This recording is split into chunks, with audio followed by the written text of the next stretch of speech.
Good afternoon. Welcome and thank you so much for joining us today. We know that the COVID-19 pandemic has accelerated the adoption of digital health tools. We've seen an explosive growth in the number of people using telehealth, accessing personalized health data, contact tracing, and outbreak tracking. To foster the digital health momentum, building trust, using data to drive positive outcomes, and ensuring access for all populations is essential. I'm very pleased today to announce a new initiative of the World Economic Forum's platform for shaping the future of health and healthcare. Live longer, living better, using digital health to combat NCDs in aging populations. With partners from industry, civil society, academia, and government, there is the potential to revolutionize the care continuum for those living with NCDs, from prevention to follow-up treatment. The initiative will leverage technology, regulatory, and lessons learned from the pandemic to effectively and equitably combat NCDs in aging populations. Today, we have convened an amazing panel of experts who will share their perspectives on unlocking the power of digital health. We will hear insights on driving better health outcomes, including prevention and treatment, while safeguarding patient privacy in sharing patient data. And as a reminder, if you are sharing through your social channels, please use the hashtag WEF22. But before we get started with the panel, it is my extreme honor and the privilege that we all share to invite to join us the Honorable Minister Mandaviya, Minister of Health and Family Welfare from India, who has some opening comments for us. Minister, please join us at the podium. Thank you.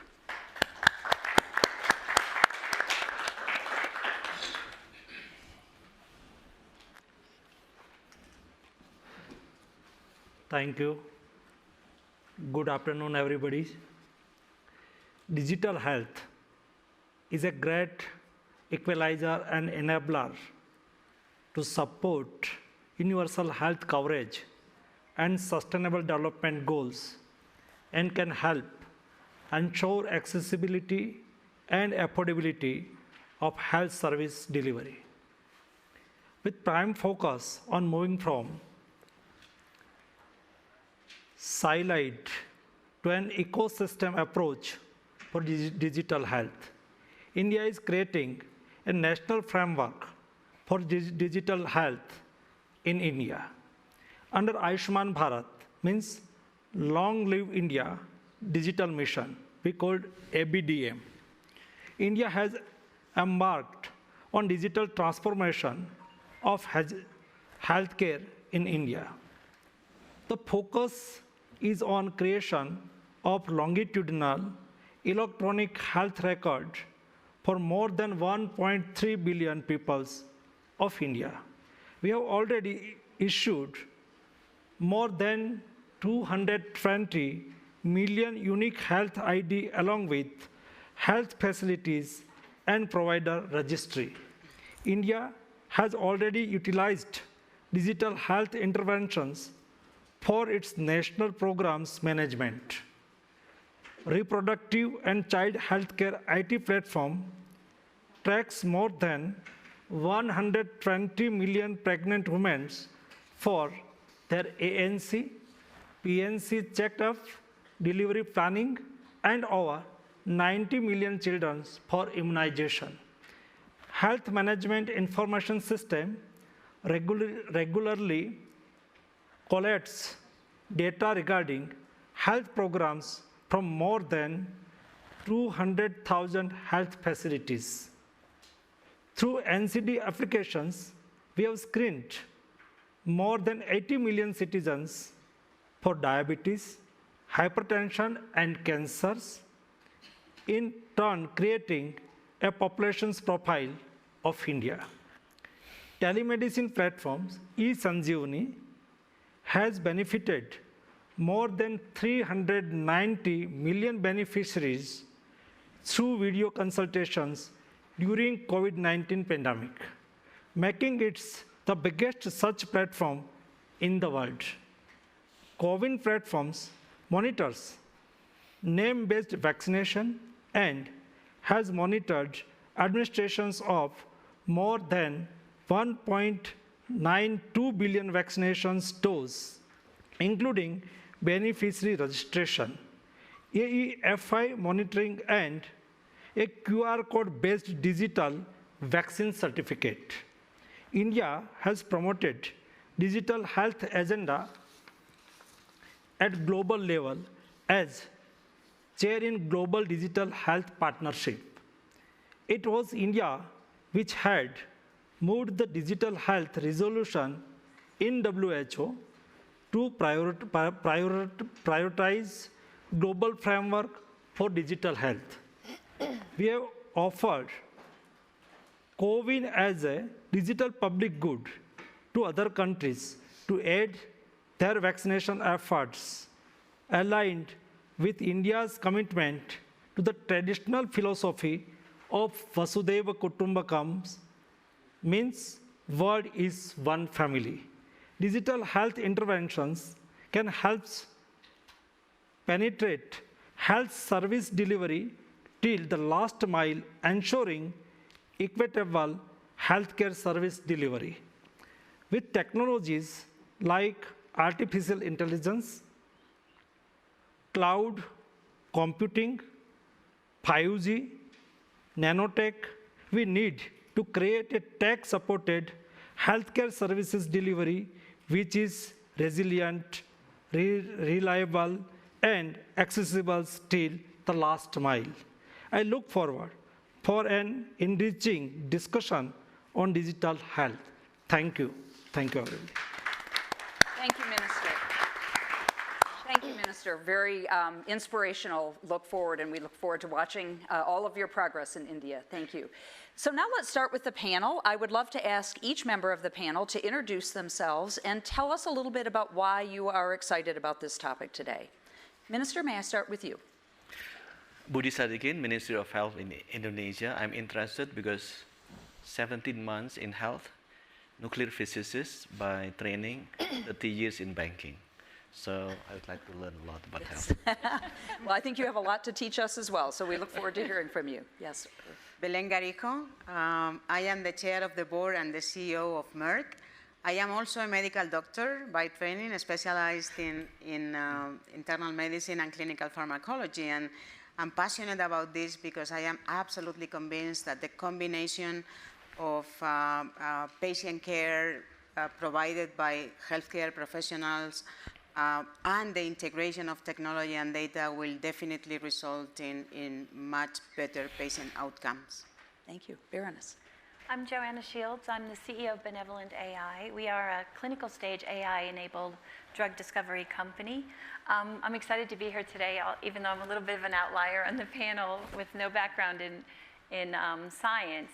But we set out to build our technology in the service of science, and in this case, drug discovery. And we've actually now reached the commercial stage. So it's exciting to see science and technology come together in such a bold way and actually produce high-quality results for patients.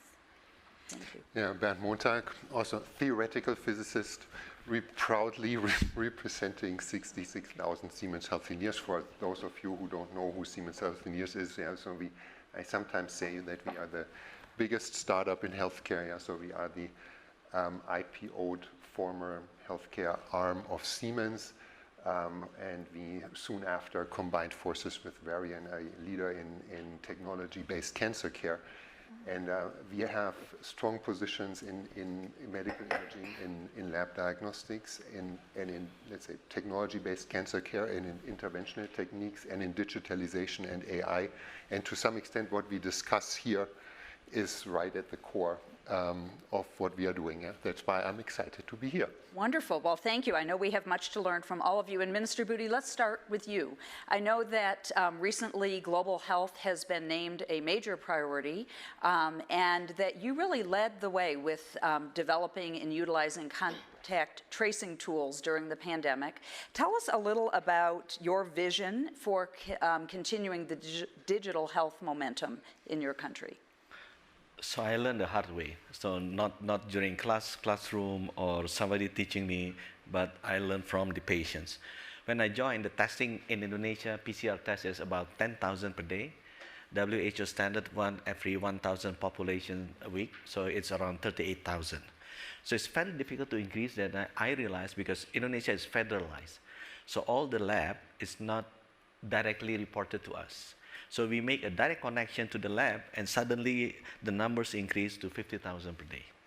So bypassing all the federal government and federal cities. The next thing that happens is also funny. We then integrate that PCR test into the check-in counters of the airlines. Because before you travel, you need to have the PCR test, right? So we online do the interface online, and then it increases again to 100,000 per day. But the best one is when we link that PCR test obligations to enter public spaces, especially the malls. Indonesians would like to go to the malls every weekend. So then we put a scan barcode, you have to scan.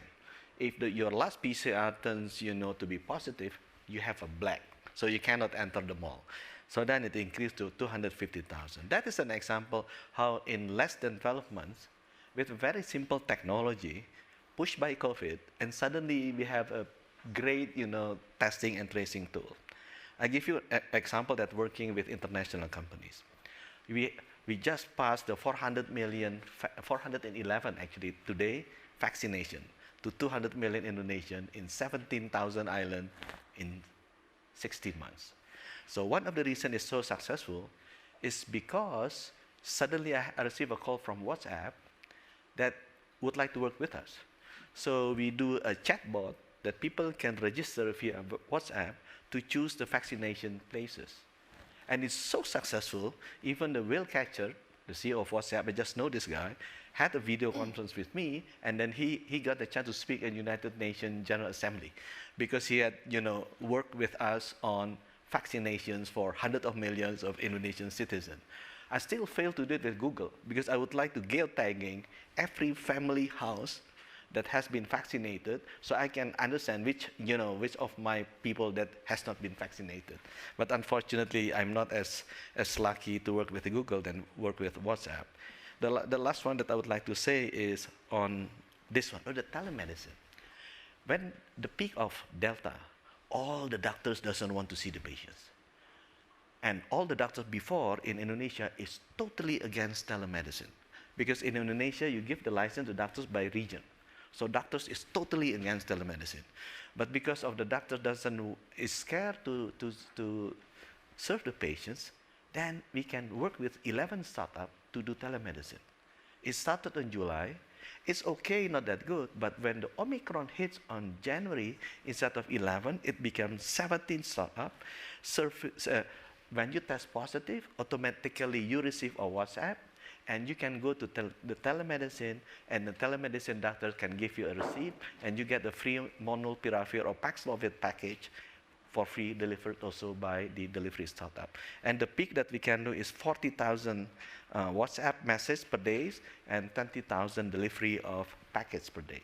So I'm very impressed. In the next 16 months, all the creativity in digital health appear suddenly. And I believe in the future, which I will share with you later on what the future will be. But I stop here to give the chance to others. Minister, thank you. And that really is true. From challenge comes change. And I think what a great illustration of that. Belen, let me talk to you about data. You have a lot to say and really extensive experience in data, which we know is the lifeblood of a digital health system.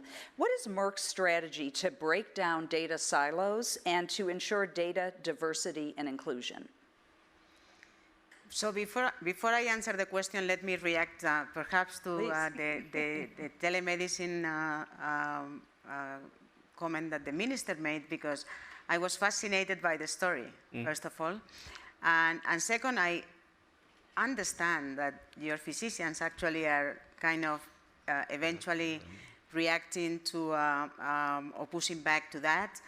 And the question is, we have understood that very well during the pandemic, and keeping momentum on telemedicine is going to require a lot of passion from governments, as we have seen in the case of Indonesia, which I can tell you is not the case everywhere. So we can come back to this point before. But going back to data, we have, breaking silos is important, and it has to do quite a lot with the way your systems speak to each other. And of course, this is a continuous improvement process. It's not something that happens from one day to the other. And second, also have to do with our own digital transformation, right? That we started very early a few years ago, and I can tell you that this is a big cultural transformation for an organization, and so it is for humanity overall, right? So we have progressed our digital transformation to levels in which we have been able to create what we call data-driven business models, right?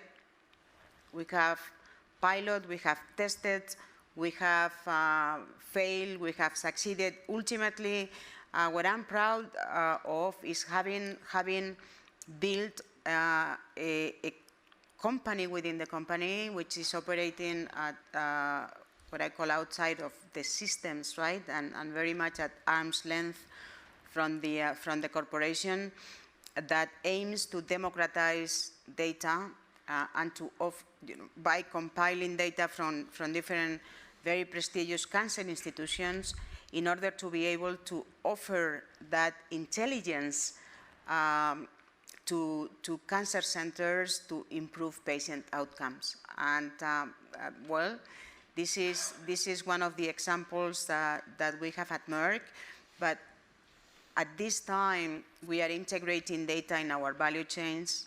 We are using data to improve, and artificial intelligence to improve our drug discovery or the productivity of our drug discovery. We are obviously trying to understand our customer expectations, by mining and processing a tremendous amount of data. But I see that the potential of this has to continue. Obviously, the pandemic has accelerated all the trends. You mentioned this. Are we where we need to be? Definitely not yet. And we feel that as a corporation, we need to contribute to generating additional trust, transparency, and most importantly, interoperability and collaboration to be able to ultimately provide better outcomes overall to citizens and patients in prevention and therapy. Wonderful. Well, you spoke about drug discovery, so Baroness Shields, that's a perfect lead-in to your work. We know that the pandemic has really accelerated the use of artificial intelligence. What excites you most in this area, and tell us what you are doing in drug discovery and what gives you hope for the future. I think what excites me most as a technologist, again, is that any one data point, any one biomedical data point or research insight could unlock the mystery of a novel discovery that could make an impact. So we started with that premise, and we built a multidimensional representation of human biology using all the world's biomedical information, ingesting all the literature, running natural language processing, machine learning across that, extracting insights that might be useful in the scientific discovery.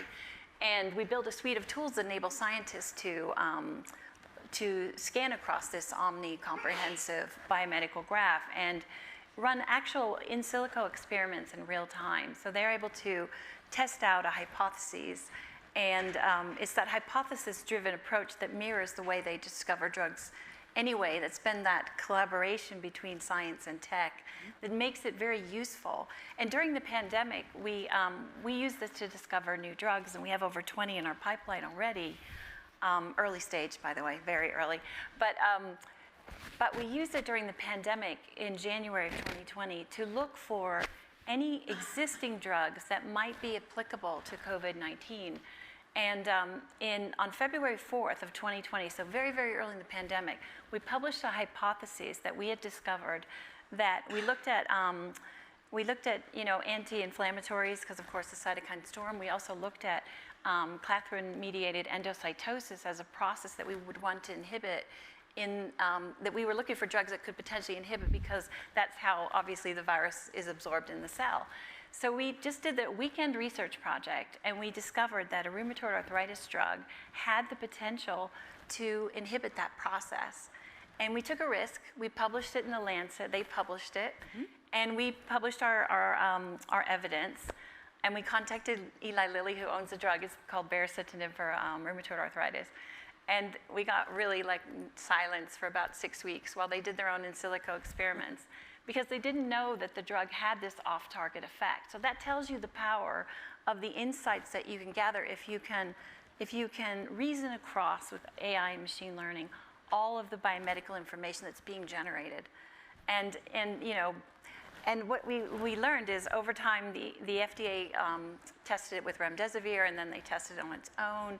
And there were large-scale clinical trials, 6 of them. And the hypothesis was proven to reduce mortality by 38% in hospitalized patients. Yeah. This is an unknown off-target effect. So for us, I'm really excited to see the potential of this. Now, this is looking at a crisis situation with a small research team, but imagine that in the hands of research scientists everywhere. It's really powerful. It's incredible. And is that your vision for how you see your company continuing to grow? Yes, we want to see this technological capability in the hands of every scientist. That's wonderful.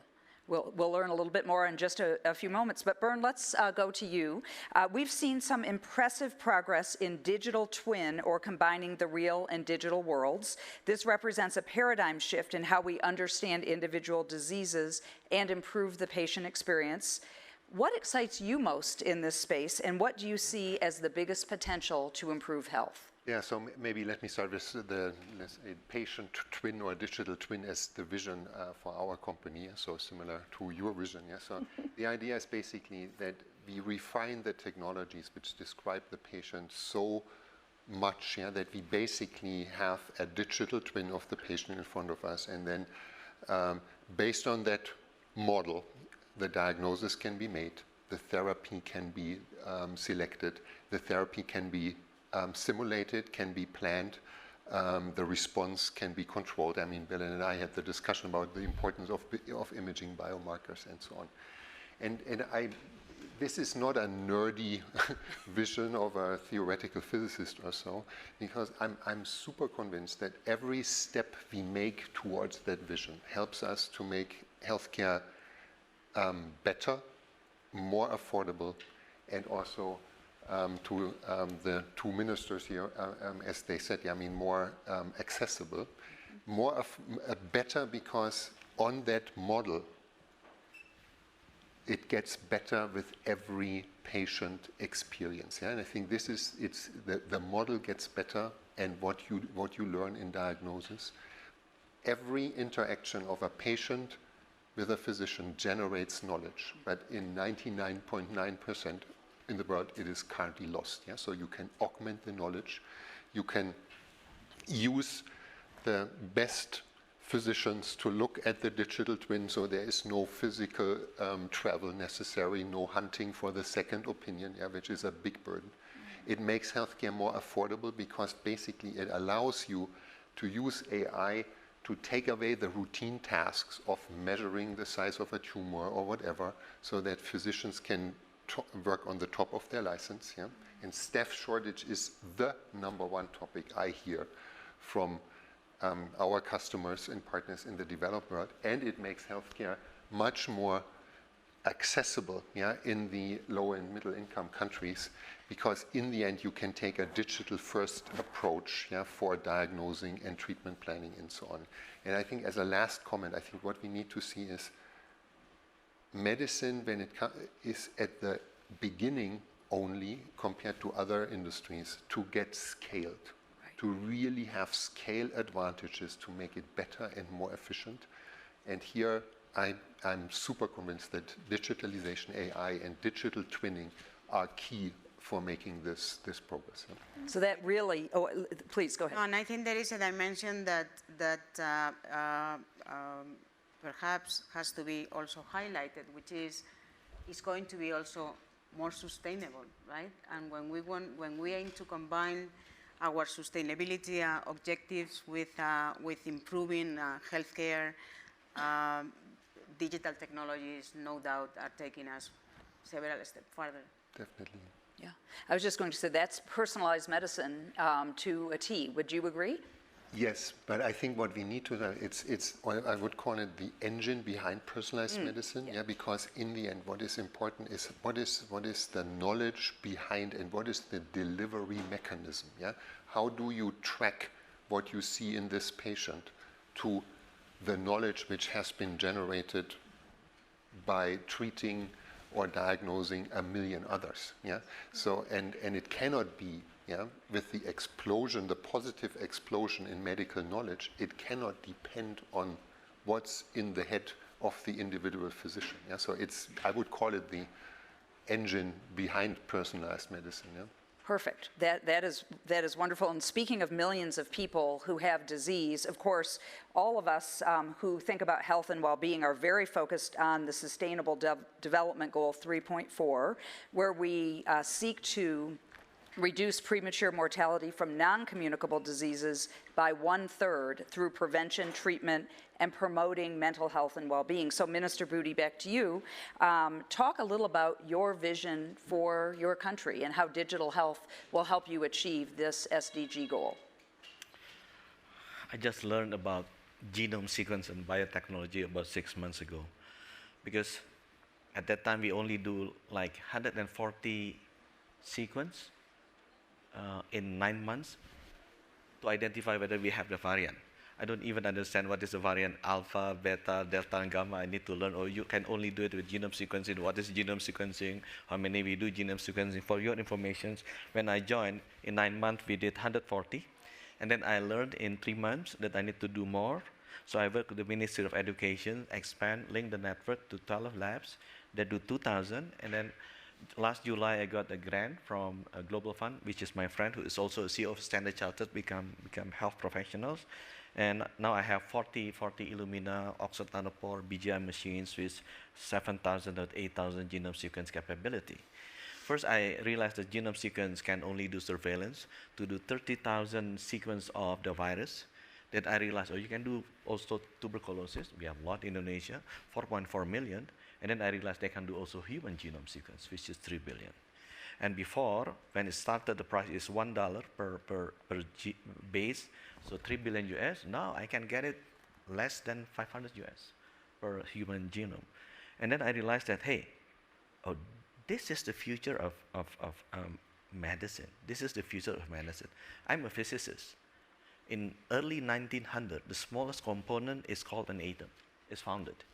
And it led to a technology revolutions where nuclear energy is there, nuclear bomb is there, laser technology, space station. It comes because scientists found the smallest component of physical things. In the middle of 90s, again, scientists found the smallest component of informations. It's called bits. And then, Google comes, computer comes, semiconductor comes, everything comes from this basic scientific invention. And I strongly believe when people found that the smallest component of living things is DNA, then I strongly believe in the future, mRNA technology, monoclonal antibodies, whatever, stem cell therapy, gene therapy will flourish. So then our role is to make sure that we establish a platform. So now I'm implementing this electronic medical record that I will issue the regulation in July for all existing medical record in laboratory, in hospitals, and also in private clinics.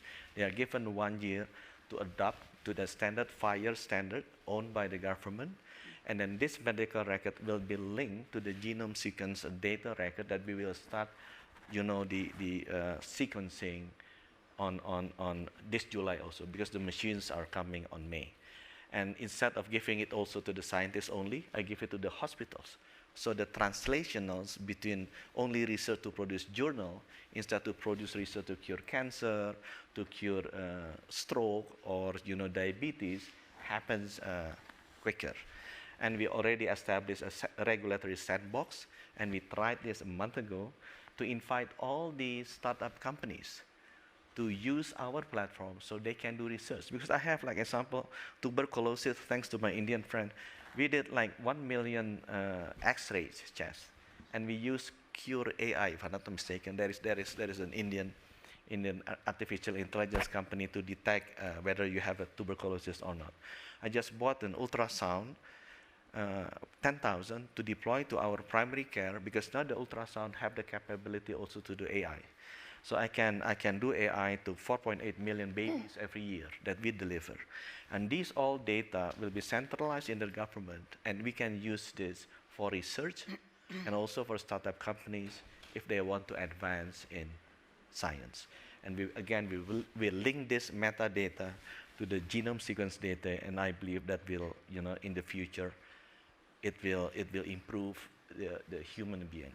And I believe that somebody told me lofty mountains, only the great earthquakes bring the lofty mountains. Yeah. So I believe we have a great pandemic, but it opened a lot of opportunity for us into digital revolutions and have a better health for our next generation.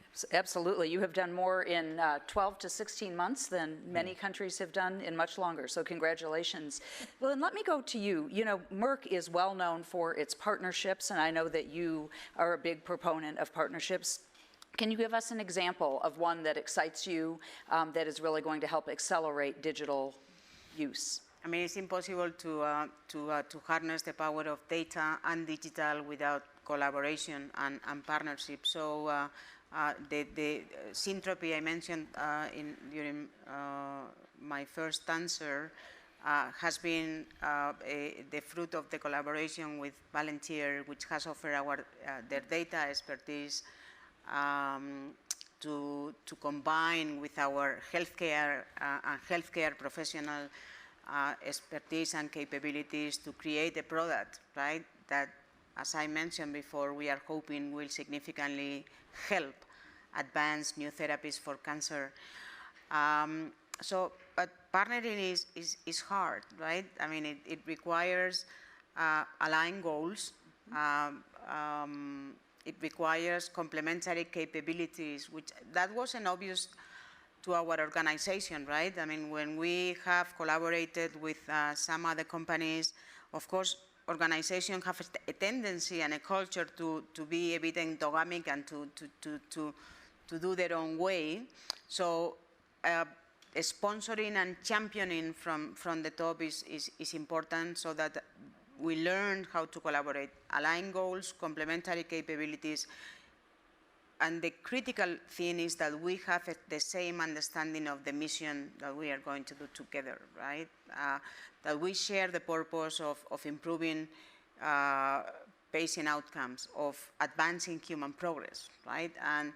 And there we have made fantastic experiences, created an advanced personalized medicine by collaborating with companies like Joanna's, building artificial intelligence integrated ecosystems, and most importantly, complementing our important efforts around data, our own internal data, with very fruitful collaborations to at the end, improve outcomes. But it's hard work. It is hard work, but a big payoff at the end, that's for sure. And a big return. Yes. At the end, and we learn as we go, because when purpose is shared, right, then the outcomes is always good. Yeah. So Joanna, let me come to you.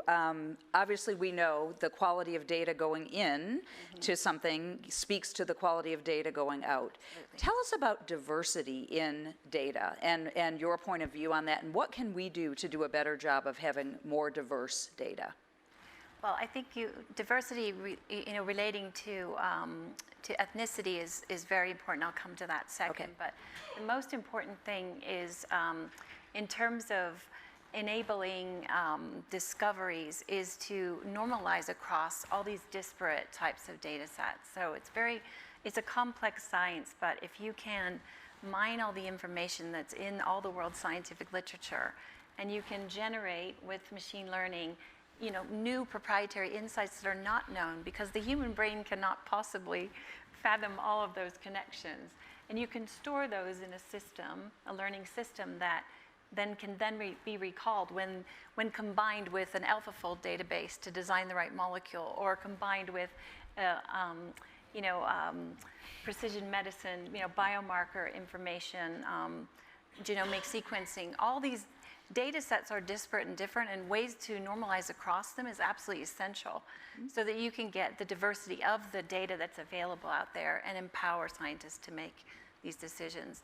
I know that there are many countries that are here, and I'm excited to hear this, that are starting to sequence data for their populations, and many, many more are coming online. I know there's a big one, a Future Health one, coming online in the UK, and we had Genomics England as well. So we've been in the forefront in the United Kingdom, but it's absolutely essential that you get the other ethnicities in the data sets, and we've seen that already, because London's a very diverse city. Yes. So just in that single data set, we've enriched our predictions substantially. So it is proven. And the other thing I wanted to mention is, as a technologist, I humbly say that I understand the importance of evidence and how important that is when you're thinking about human life.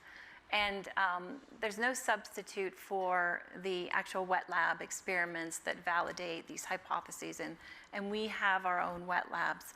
But the thing I wanted to mention is that if you can give scientists access to all this information, enable them to make higher quality predictions that are novel, that they have a super high confidence they're going to get a good result in the lab, and consider the multitude of factors around target progressibility and whether you're going to be ligandability, whether you're going to be able to actually drug that target, what are the toxicity problems that you could encounter.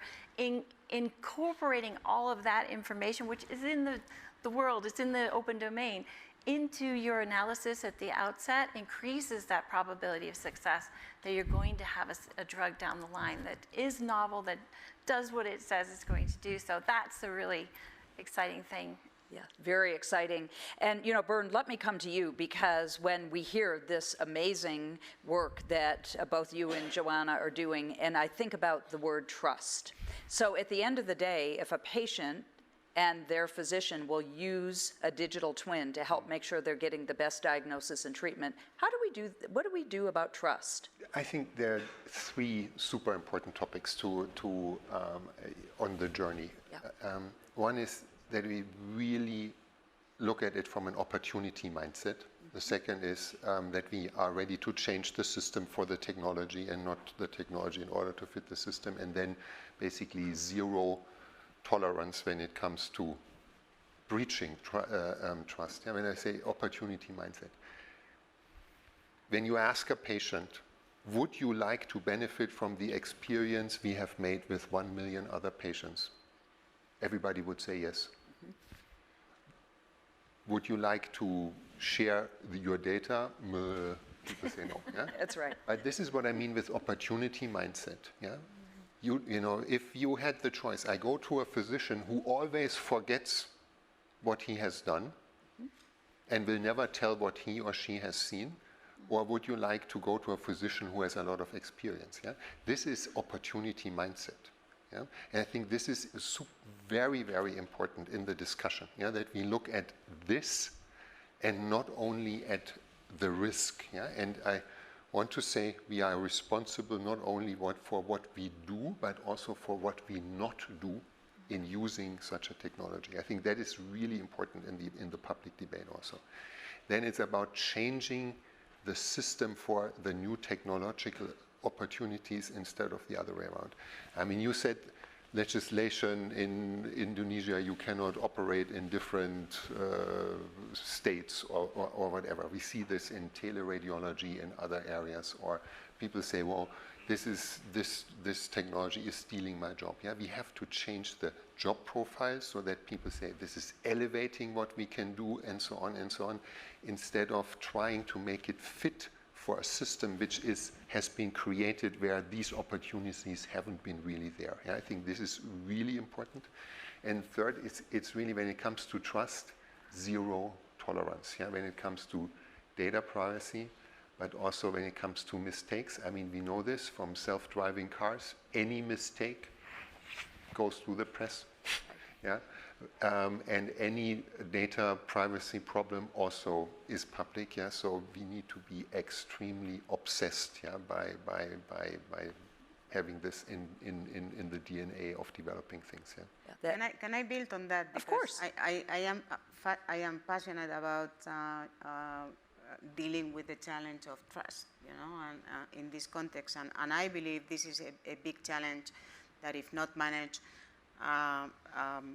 may hinder the progress, right? So at the end, I mean, Bernd, I believe was very clear on the topics, but I think there is an effort that we have to add from the industry, right, and from the different stakeholders on building a code of ethics that will, in a way, help us have operate under a moral compass, right, that will establish and will give confidence and more transparency to patients that need to offer their own data.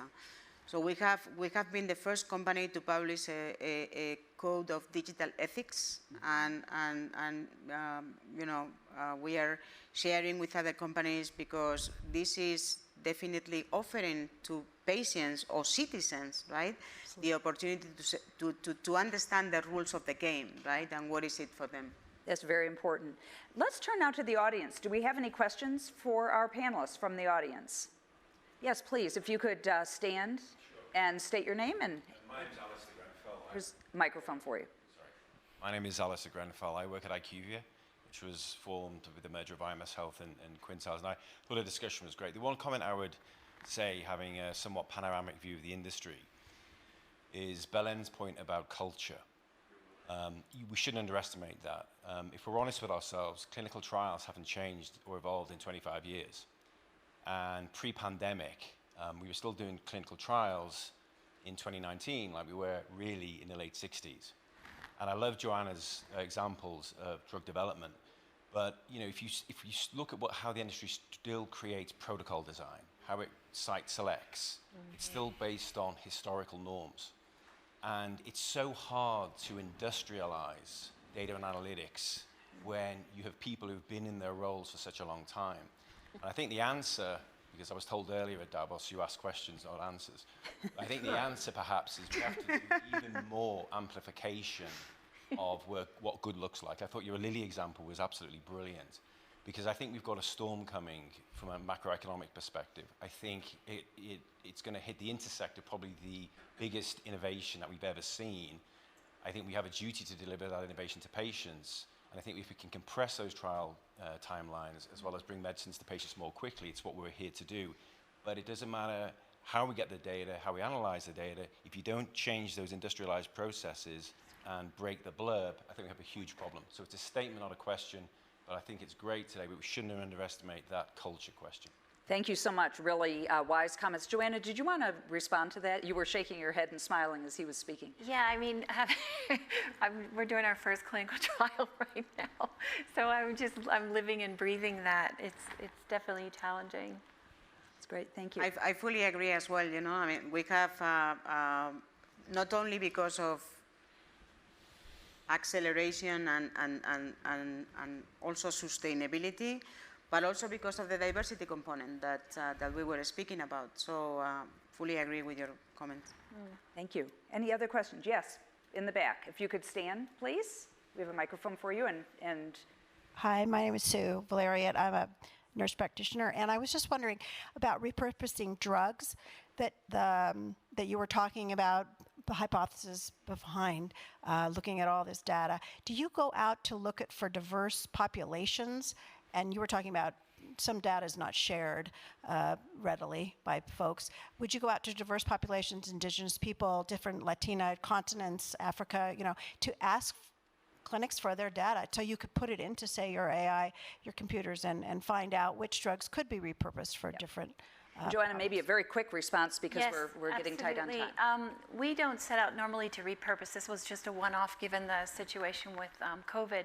But in general, when we get to the stage where we've refined a hypothesis, we look for the right data partners to augment that, because when you're going into the experimental test phases, you benefit greatly from having key opinion leaders and research partners that can tap into diverse data sets that and bring Yes. human tissue samples and everything. And everything else that helps it come to life. Well, Everything. what I would take away from this wonderful discussion is that the future of the world is very bright. We have amazing leaders of countries and amazing leaders of companies really delivering on the promise of bringing digital to improve the health and well-being of people everywhere. Thank you for being with us today, and thank you to all of you for joining. Thank you.